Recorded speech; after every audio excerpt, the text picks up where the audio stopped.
ఇంద్రజాలమిధం సర్వం యథా మరుమారీచికః అఖండిత అనాకారం వర్తతే కేవలం శివం. శ్రీ శివరామ దీక్షిత సాంప్రదాయ పరంపరా గురువులందరికీ వందనములు. శ్రీమద్భాగవత శ్రీకృష్ణ సద్గురు పరబ్రహ్మణే నమః. మాతృశ్రీ శారదాంబ సామేత శ్రీ అమలానంద పాటల పండరీనాథ రాజయాఖ్య రాజయోగి మద్గురువర్యుల పాదపద్మములను హృదయపీఠమును నిలుపుకొని ప్రబోధ చూడామణి అను శక్తిద్వయ నిరాసకంభైన శుద్ధ నిర్గుణ తత్వ కంధార్థ ధరువులలో 79వ కంధార్థమును మనము గురుమూర్తి కరుణచే మననము చేసుకుంటున్నాము. ఏమంటున్నాడు ఈ కంధార్థములో అంటే, వినుమూర్ణనాభిత బుట్టిన మీదట సృజన చేయు దినము హరించు ఘనమగు పటశతకోట్లను తన లోపలి దారమునను తానట్టే చనును అట్లనే ఎరుక తాబుట్టి కనును పనిభూని బ్రహ్మాండ బాండానంతమూలను క్షణము లోపల దృంచి కనరాక వేవేగా తానట్టే చనును అట్లనే ఎరుక తాబుట్టి కనును అని అంటున్నాడు. వినుమూర్ణనాభి, ఊర్ణనాభి అని అంటే ఇక్కడ సాలెపురుగు. ఈ సాలెపురుగు అనేటువంటివి ఇప్పుడు కనబడడం లేదు. ఎందుకంటే కాలుష్యము ఎక్కువ కావడం వలన ఈ సూక్ష్మ జీవులు అనేటువంటివి అవి కనుమరుగైపోయినాయి. ఇప్పుడు అది మేము చిన్నతనంలో ఉన్నప్పుడు 10th వరకు కూడా ఆ యొక్క గంపోనిపల్లి అనేటువంటి ఒక మారుమూల గ్రామంలో నివసించినప్పుడు ఆ ప్రాంతం అంతా కూడా అప్పుడు అడవులు దట్టంగా ఉండేటువంటివి. ఆ అడవులు, వనములు, వృక్షములు, ఇవి చుట్టూరుగా కొండలు, ఇవన్నీ ప్రకృతి చాలా విశాలంగా, ప్రకృతి చాలా అందంగా కనబడేటువంటిది ఆ కాలంలో. ఆ సమయం లోపల మరి ఈ పురుగులు అనేటువంటివి చాలా ఉత్పన్నమయ్యేటువంటివి. ఎందుకు అనంటే అప్పుడు మరి ఆ యొక్క చెట్లతో చేసినటువంటి ఆ యొక్క ఇండ్లు ఎలా ఉండేది అని అంటే దూలాలు, వాసాలు, మొగురాలు వీటితో కట్టుకొని ఆ యొక్క వాటి మీద పొరక అల్లి ఆ పొరక మీద ఆ యొక్క గడ్డి అనేటువంటిది కప్పుకొని నివసించేటువంటి వాళ్ళం అప్పుడు. అంటే ఆ నివసించేటువంటి సమయం లోపల ఇవన్నీ అప్పుడు ఈ విచిత్రమైనటువంటి యొక్క సూక్ష్మ ఈ ఉపాధులన్నీ కూడా కనబడేటివి. అవన్నీ ఇప్పుడు లేవు. ఎందుకంటే కాలుష్యం ఎక్కువ అయిపోయింది కాబట్టి ఇప్పుడు ప్రకృతి లోపల అవన్నీ మందులు ఇవన్నీ ఇప్పుడు ఎక్కువ అయిపోయింది కాబట్టి ఇప్పుడు అవి కనుమరుగైపోయినాయి. కాబట్టి అప్పుడు ఇవి సాలెపురుగులు అనేటువంటివి ఆ ఒక ఇండ్లకు, ఆ వాసాలకు కిందికి మేము ఆరగిస్తారు కదా, ఆ వాసాలకు ఆ పొరక కట్టి గడ్డి కప్పుతారు కదా, ఆ యొక్క నీళ్లు పోయటానికి ఆ గోడలకు ఇటు కిందికి వాలేటువంటివి. ఆ సమయం లోపల అవి ఆ యొక్క దర్వాజలకు అక్కడక్కడ అవి ఏం చేసేటివి అంటే అవి ఒక చిత్రపటాలను అల్లేటువంటివి. అంటే అవి ఎట్లా ఉండేది ఆ పురుగులు అని అంటే ఒక 4 కాళ్ళు దానికి సన్నగా ఉండేటువంటిది. అవి అవి అవి అంటే ఈ దారాలని అంటే తన యొక్క గుదస్థానం నుంచి అది మల రూపంగా వచ్చేటువంటిదే దారము. ఆ దారాన్ని ఏం చేసేది అంటే అవి మనకు ఇక్కడ పొడుగు దారాలుగా, అడ్డము దారాలుగా అల్లేది. అది అల్లి పెద్ద ఒక జాలం అనేటువంటిది తయారు చేసేటువంటివి.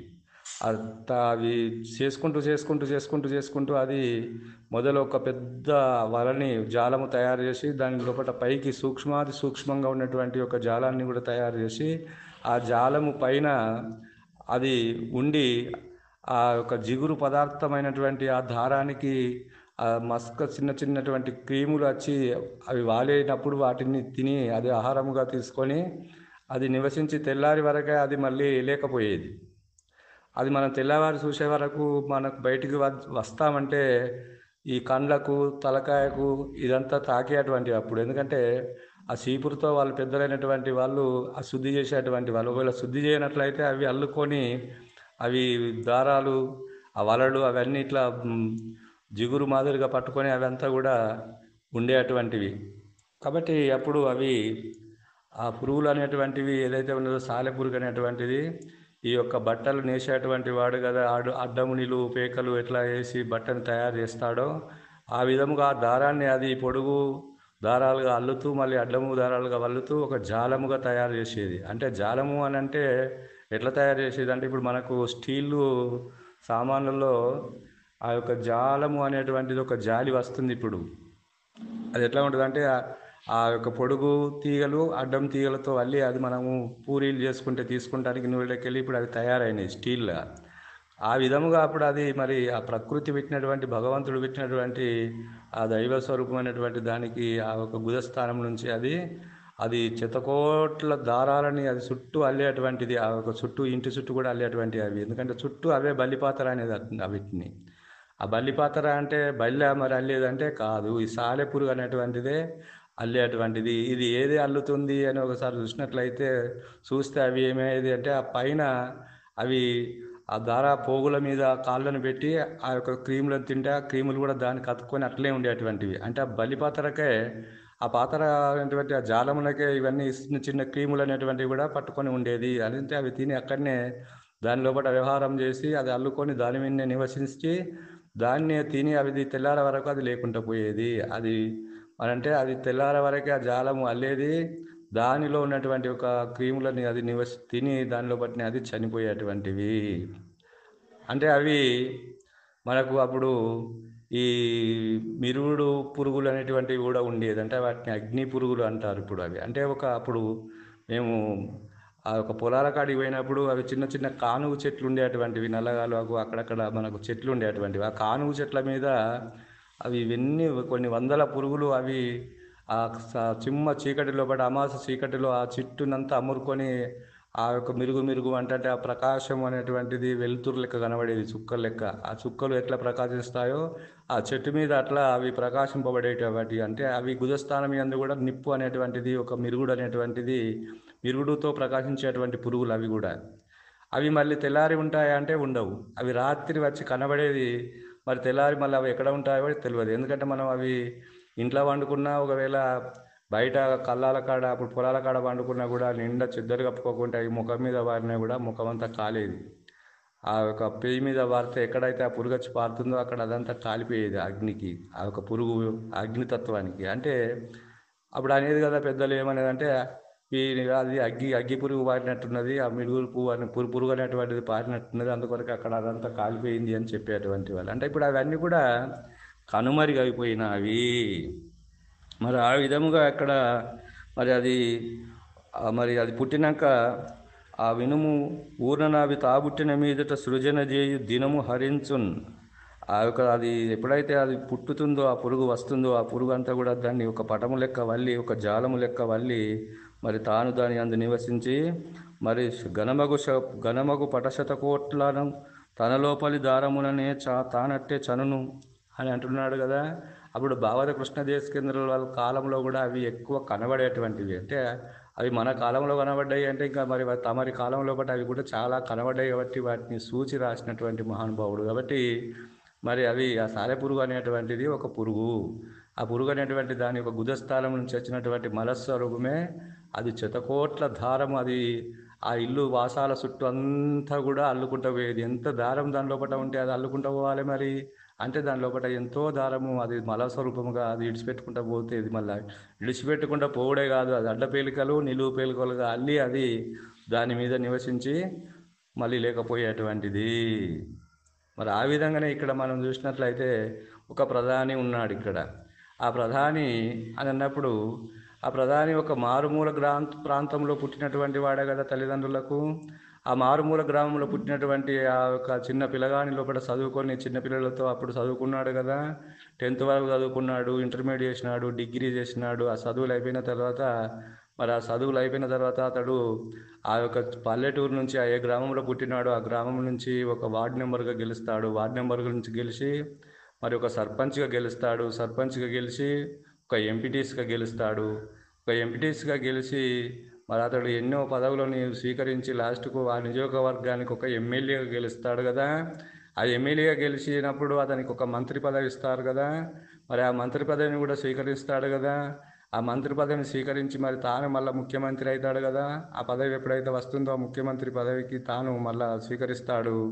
మళ్ళీ ముఖ్యమంత్రి అయిన తర్వాత మళ్ళీ కొన్ని రోజులకు మరి అతనికి ఆ పదవులు అనేటువంటి వాడు చేసేటువంటి మంచి పనులు ఏదైతే ఉన్నదో ఆ సకృషి అనేటువంటిది, కృషితో నాస్తి దుర్భిక్షం. కాబట్టి కృషి చేస్తే మానవులే మరి ఇక్కడ మాధవులు అవుతారు కదా. మరి కృషి చేస్తే సాధించలేనిది లేదు కదా. మరి ఆ విధముగా తానే ప్రధానమంత్రి అవుతాడు కదా. మరి ప్రధానమంత్రి అయి తాను మరి లేకపోతాడు కదా అని అన్నప్పుడు మరి సకృష అది స్వకారమా, లేకుంటే అది నిమిత్త కారణమా, లేకుంటే సహాయ కారణమా, లేకుంటే మరి దాన్ని ఉపాదాన కారణం అని చెప్పి మనకు వేదాంతంలో చెప్పినారు. కానీ అది ఇక్కడ స్వకారణమే. అంటే ఆ తనలో ఉన్నటువంటి యొక్క శక్తి ద్వారానే, తనలో ఉన్నటువంటి యొక్క కృషి వలననే మరి మానవుడే మాధవుడైనాడు కదా. కృషితో నాస్తి దుర్భిక్షం అంటే ఆ కృషి చేసినటువంటి వాళ్ళే ఋషులైనారు కదా. మరి అలాంటి ఋషి అనేటువంటి ఆ పదవులను అలంకరించింది, ప్రధానమంత్రి అనేటువంటి పదవులను అలంకరించింది మరి ఎవరు అంటే తాను మారుమూల గ్రామం నుంచి వచ్చినటువంటి వాడే ఆ ప్రధానమంత్రిని పోస్టును మరి అలంకరించి ఆ పదవి నుండి మరి తాను ఎప్పుడైతే లేకపోతున్నాడు కదా, చనిపోతున్నాడు కదా, అబ్దుల్ కలాం రాష్ట్రపతి అయినటువంటి మహానుభావుడు మరి అతడు ఆ రాష్ట్రపతి అనేటువంటి ఒక పదవిని అలంకరించి తాను మరి శరీరాన్ని వదిలినాడు కదా. వదిలినప్పుడు మరి రాజవాంఛనాలతో, ప్రభుత్వ వాంఛనాలతో అతనికి అంత్యక్రియలు చేసినారు కదా. మరి అతడు ఏమన్నా సంపాదించినటువంటిది ఏమన్నా పట్టుకొని పోయినాడా అంటే ఏమీ పట్టుకొని పోలేదు. మరి ఆ విధంగానే ఇక్కడ ఈ స్వకారణం అనేటువంటి తనకు తానే ఈ బ్రహ్మాండము అంటే ఆ విధంగా ఇక్కడ ఏమంటున్నాడంటే అట్లనే ఎరుక తాబుట్టి కనును పనుభూని బ్రహ్మాండ బాండానంతమూలను క్షణము లోపల దృంచి కనరాక వేవేగా తానట్టే చనును. అట్లనే ఎరుక తాబుట్టి కనును అని అంటున్నాడు. కాబట్టి ఎరుకనే అది బ్రహ్మాండ భాండములంతా కూడా సృజన చేసింది. పిండ బ్రహ్మాండ భాండములంతా కూడా సూర్య చంద్ర నక్షత్రాదులని బ్రహ్మాండములని ఈ పిండాండం అనేటువంటి పంచభూతముల ద్వారా ప్రపంచోత్పత్తి అయినటువంటి సృష్టికి కారణమైనటువంటి వస్తువు ఏది అంటే అది తనకు తానుగా ఉన్నటువంటి స్వయం ప్రకాశ బ్రహ్మమే.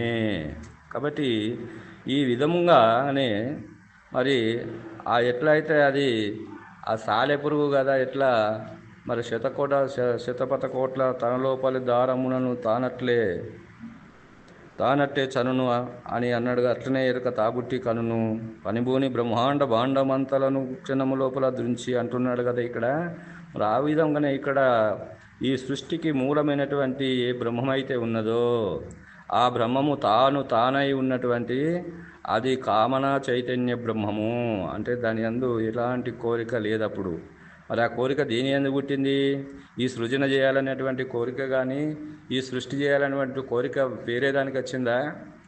ఈ ప్రధానమంత్రి ఎమ్మెల్యే కావాలి కానీ, మంత్రి కావాలని, మరి ముఖ్యమంత్రి కావాలని, ప్రధానమంత్రి కావాలని మొదలు కోరిక ఉండనా అంటే లేదు. అంటే ఆ పదవులని చేస్తూ ఆ యొక్క సకారణ శక్తి ఏదైతే ఉన్నదో ఆ శక్తి ద్వారానే అతడు ప్రధానమంత్రి స్థానానికి ఎదిగినాడు కదా.